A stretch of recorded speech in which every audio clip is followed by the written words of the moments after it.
Health and Human Services Secretary RFK Jr. has made some sweeping statements about the food Americans eat. We're going to get rid of the dyes, and then one by one, we're going to get rid of every ingredient. The seed oils, they are associated with all kinds of very, very serious illnesses. Ultra-processed foods are the principal culprit. Some of these claims are partially true, and others are completely false. I wanted to get a better understanding of what RFK Jr. actually means here, so I spoke with a nutrition scientist. Food dyes are throughout our grocery stores. You walk down the cereal aisle, you're gonna look at potential cereals that you're interested in, maybe Fruit Loops. If you turn it around and look at the ingredients list, you'll see some different food dyes in that kind of food. And different baked goods, like one of your favorite cookies potentially, or a frosted cake or frosted sugar cookie. They also sometimes pop up in things like canned vegetables. There's evidence that lets us know they aren't helping our health, so it's a good thing that we are taking them out of our food supply. It's not the food dyes that I'm most concerned about. It's going to be things like added sugar, added sodium, and also saturated fats. Currently, this is just a voluntary request. There's no mandate at the national level that's actually going to lead to many of these food dyes leaving the marketplace.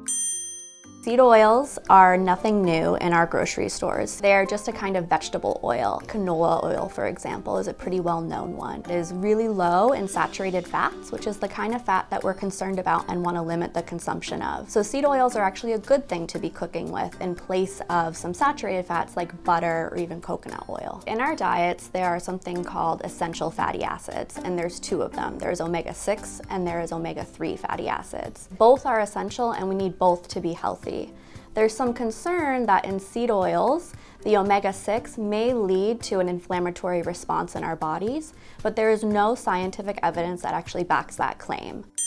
Ultra-processed food is going to be a food that you really couldn't make yourself. It's going to include many non-food additives, it's going to include stabilizers and emulsifiers that all help with the overall appearance of that food, the taste of that food, and the stability of that food. Just looking at something and saying it's ultra-processed isn't enough to identify if it's good or bad for your health. Instead, if you look at the nutrition facts label, you want to look for some key nutrients. You want to be limiting your added sugar intake to less than 25 grams per day if you're a female, and less than about 36 grams a day if you're a man. Another nutrient you really want to look at is going to be sodium. You want to be consuming no more than 2,300 milligrams a day. And finally, you really want to limit saturated fats as well. There are immutable facts about food that are important to remember are true as the Trump administration attempts to change how Americans buy and consume their food. Robert F. Kennedy cares more about human beings and health.